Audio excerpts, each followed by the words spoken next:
Wir sind da jetzt. Sind wir alle da?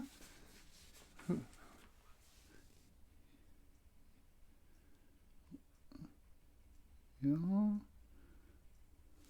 Okay. Ich rede. Jetzt geht's los. Du hörst mich? Okay. Guten Abend, ihr Lieben, also liebe Glaubensgeschwister der Bibel Baptisten Gemeinde Hamburg-Stellingen und guten Abend unsere anderen Freunde.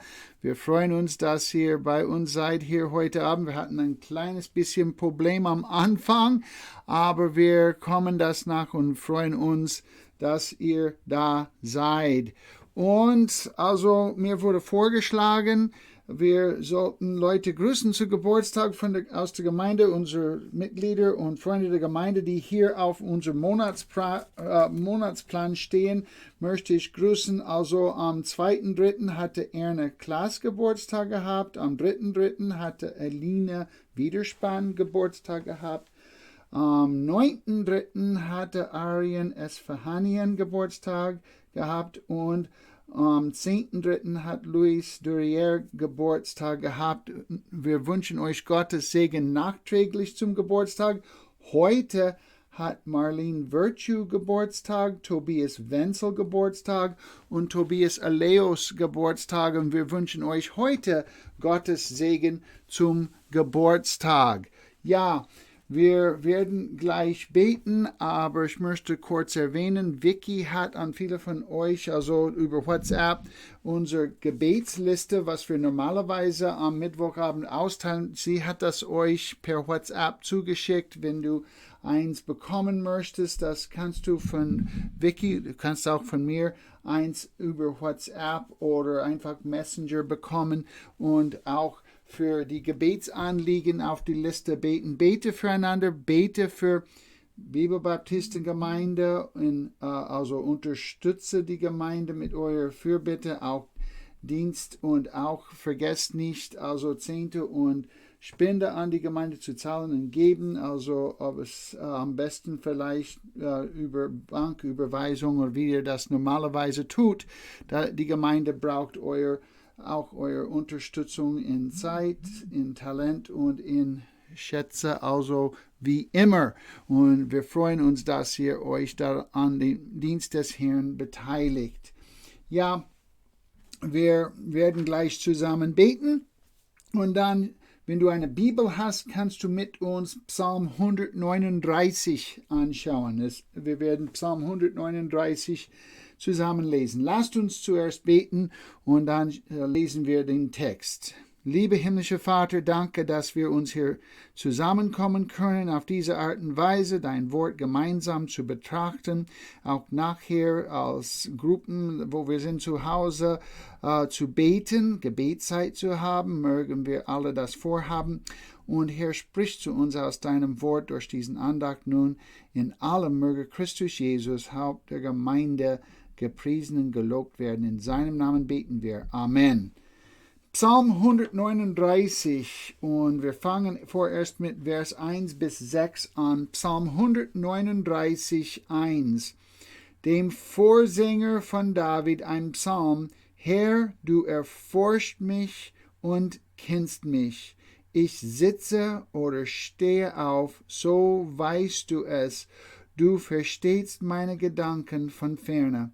Du beobachtest mich, ob ich gehe oder liege, und bist vertraut mit allen meinen Wegen. Ja, es ist kein Wort auf meiner Zunge, das du, Herr, nicht völlig wusstest.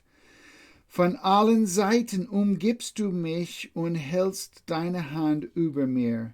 Diese Erkenntnis ist mir zu wunderbar, zu hoch, als dass ich sie fassen könnte. Also so für Gottes Wort für jetzt. Wir werden weiterlesen nachher. Aber in diesem Bibeltext, also Psalm 139, findest du ein intimes Gebet von David. Informell, doch respektvoll ist es wie ein Lied mit 4 Strophen haben wir hier in diesem Psalm.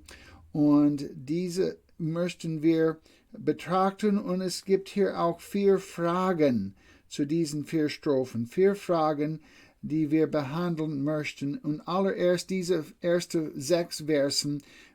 Die Frage stellen wir, wie gut kennt Gott dich? Wie gut kennt Gott dich? Eine Frage der Identität. Also kennt Gott dich. Also kurz gesagt, Gott ist allwissend. Gott weiß alles. Er weiß alles in einem Nu. Er kann nie überrascht werden und kann nichts lernen.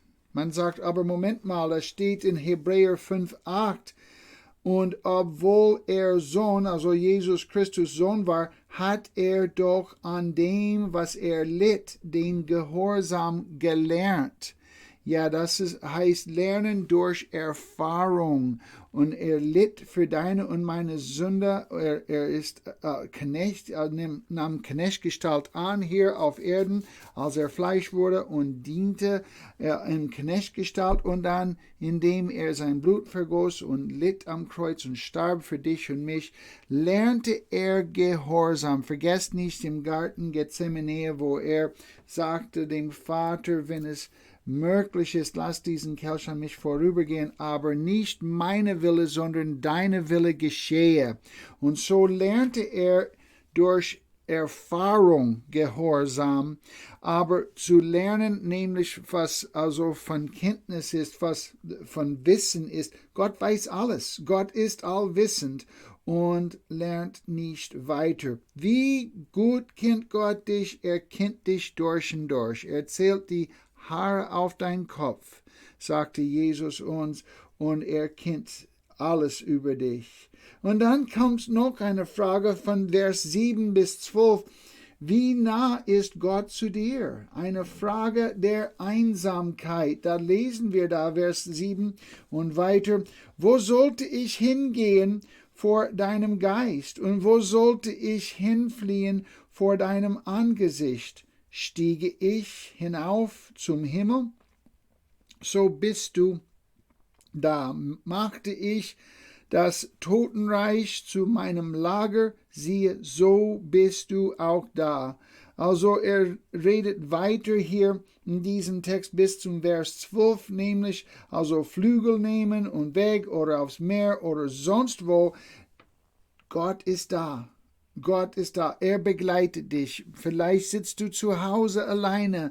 Wir ermutigen einander, einander anzurufen, vor allem unsere ältere Geschwister anzurufen, Gespräche zu führen, zu ermutigen und miteinander zu beten. Das ist angebracht. Aber wenn du alleine zu Hause bist, du kannst wissen, Gott ist da. Sein Geist wohnt in dir als sein Kind und du kannst wissen, er lässt dich nie allein. Er ist allgegenwärtig. Also in Vers 8 ist ganz interessant. Es steht da, stiege ich hinauf zum Himmel, so bist du da. Machte ich das Totenreich zu meinem Lager. Siehe, so bist du auch da.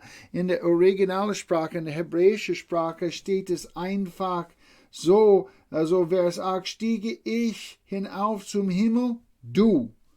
Also machte ich das Totenreich zu meinem Lager, du. Einfach so, du bist da. Also Gott ist überall da und er lässt uns nie allein und schützt und versorgt uns. Gott ist allwissend und Gott ist allgegenwärtig.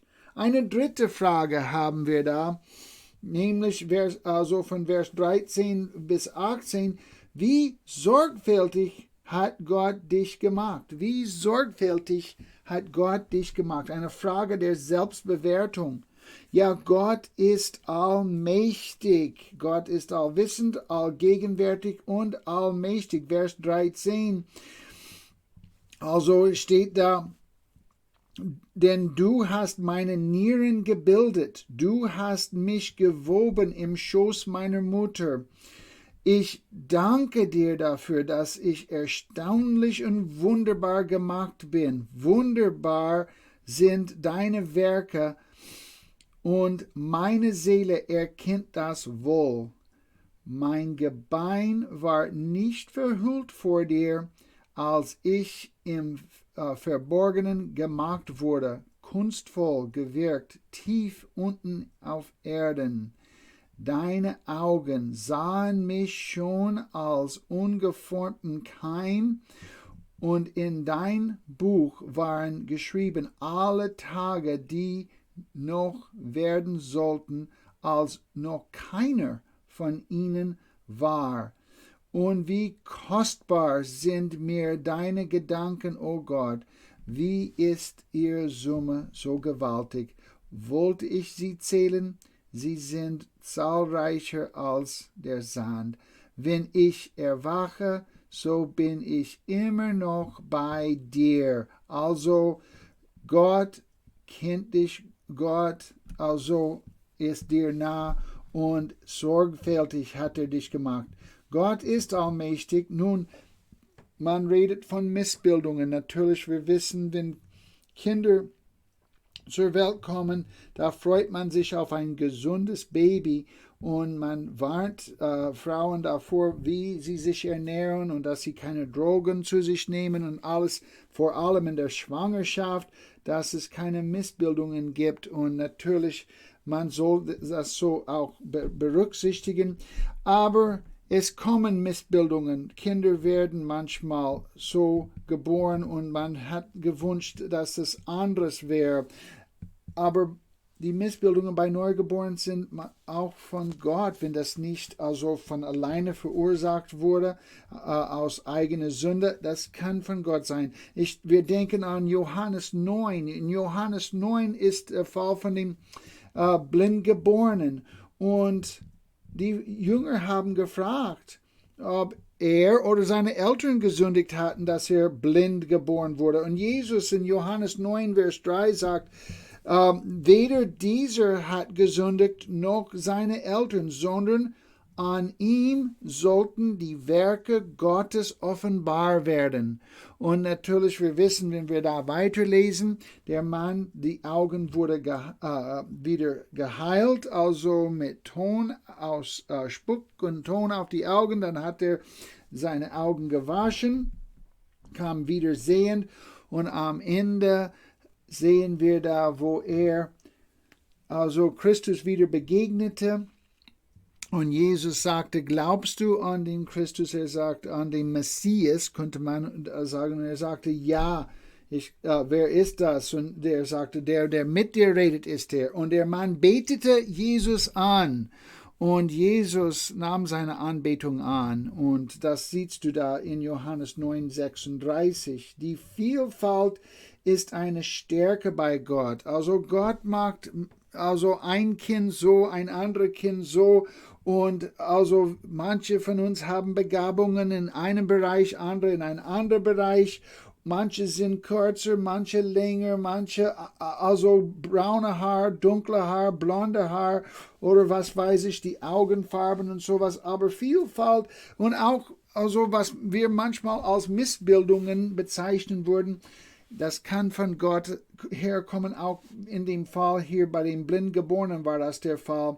Und Vielfalt ist eine Stärke bei Gott. Sonst, also sagt man, wer besucht beim Zoo, langweilig. Wenn alle Tiere beim Zoo gleich aussehen würden, das wäre langweilig. Aber Gott hat also sehr viel verschiedene Tiere gemacht und Menschen. Er hat uns auch so, wie er will. Hat er dich und mich im Mutterleib gebildet. In 2. Mose 4,11 lesen wir, da sprach der Herr zu ihm, zu Mose, wer hat den Menschen den Mund gemacht oder wer macht ihn stumm oder taub oder sehend oder blind? Bin ich es nicht, der Herr? Gott handelt, wie er will, zu seiner Ehre und zu unserem Besten. Und er macht jeden von uns, wie er will. Also wie Gott dich kennt, er ist allwissend. Wie Gott also dir nah ist, er ist allgegenwärtig. Und wie sorgfältig er ist, als er dich gebildet hat und dich macht. Und dein Alltag lenkt auch jetzt in diese außergewöhnlichen Umständen. Gott ist allmächtig und hat diese Umstände auch in seiner Hand. Wir vertrauen ihm. Wir wissen, dass alles gut macht. Ja, es war eine Geschichte von einer Lehrerin und sie hat Komplimentezettel geschrieben. Für jede Schüler in ihrer Klasse hat sie irgendein Kompliment auf ein Zettel geschrieben und die ausgegeben an jedem Schüler da im Klassenzimmer. Und die haben das alles gelesen. Etwas Schönes, was die Lehrerin über sie geschrieben hat. Und die Geschichte lautet, Jahre später haben diese Klassenkameraden sich nochmal getroffen und die hatten darüber geredet. Und da haben sie festgestellt, von der ganzen Klasse da, nicht einer von ihnen hat das Zettel je irgendwo verlegt, irgendwo weggeworfen. Die hatten das alles noch bei sich und freuten sich über diese Kompliment. Das ist gut, dass wir das merken und auch einander also Grund suchen, also warum wir jemandem ein Kompliment geben können. Ja, die Frage, wie gut kennt Gott dich? Eine Frage der Identität. Gott ist allwissend. Wie nah ist Gott zu dir? Eine Frage der Einsamkeit. Gott ist allgegenwärtig. Er lässt dich nie allein. Und wie sorgfältig hat Gott dich gemacht? Ja, Gott ist allmächtig und macht keinen Fehler. Und da kommen wir zu Vers 19 bis 24. Inwieweit schützt Gott dich? Ja, vor irgendwelche Verletzung oder was kann er dich wohl schützen? Auch vor der Sünde kann er dich und mich schützen. Eine Frage der Sorge. Gott also will in dir und in mir wirken. Also da lesen wir in Vers 19 und weiter. Ach, wolltest du, o Gott, doch den Gottlosen töten? Und ihr Blutgierigen weicht von mir, schreibt David hier. Vers 20, denn sie reden arglistig gegen dich. Deine Feinde erheben ihr Hand zur Lüge. Sollte ich, fragt David, sollte ich nicht hassen, die dich, Herr, hassen und keine Absehen empfinden vor deinen Widersachern? Ich hasse sie mit vollkommenen Hass, schreibt David. Sie sind mir zu Feinden geworden. Aber dann hier ganz wichtig, also David möchte Gott so sehr lieben, dass er sie hasst, die Gott hassen. Aber dann in Vers 23 schreibt David weiter, erforsche mich, o Gott, und erkenne mein Herz. Prüfe mich und erkenne, wie ich es meine. Und siehe, ob ich auf bösem Weg bin und leite mich auf dem ewigen Weg. Und so auch hier in seinen Äußerungen gegen nicht seinen Feinden, sondern gegen Gottes Feinde, stellt er die Frage her, ist meine Herzeneinstellung hier korrekt? Ist das richtig, was ich meine? Gegen deine Feinde diesen Hass zu hegen? Oder ist das falsch? Herr, und er stellt das, also erforsche mich und leite mich. Und das soll deine und meine Gebet sein. Dass wir sagen, Herr, ich habe etwas im Herzen, Groll oder was, oder irgendeine Abneigung gegenüber jemandem oder was. Herr, hilf mir zu verstehen, ob das Sünde ist oder irgendwas anderes. Vielleicht ist das eine Zuneigung zu irgendetwas oder jemandem. Und da sollten wir auch Gott sagen, Herr, erforsche mich, erforsche meine Gedanken, erforsche mich und leite mich auf den richtigen Weg, dir zur Ehre, Herr. Und das war Davids Gebet hier. Gott schützt dich vor körperlicher Verletzung, vor Krankheiten, nach seinem Willen. Wir sollten uns auch vernünftig halten in dieser Zeit, uns auseinanderhalten, und das tun wir. Aber er schützt dich auch vor der Sünde. Er weist dich zurecht. Sein Heiliger Geist in dir spricht zu dir und sagt, so nicht. Aber lese mein Wort, forsche mein Wort, und du wirst verstehen, wie du denken und reden und handeln sollst. Ja, wenn du Christus nicht als Herrn und Heiligen kennst, wir laden dich zur Bekehrung an Jesus ein. Komm zu Jesus und wir helfen dir, wenn du dich bei uns meldest, diese Entscheidung für Christus zu treffen. Aber auf jeden Fall, Wenn du Christus kennst, wir möchten dich weiterhin ermutigen, voran mit dem Herrn zu gehen. Möge der Herr dich reichlich segnen. Danke und dem Herrn befohlen.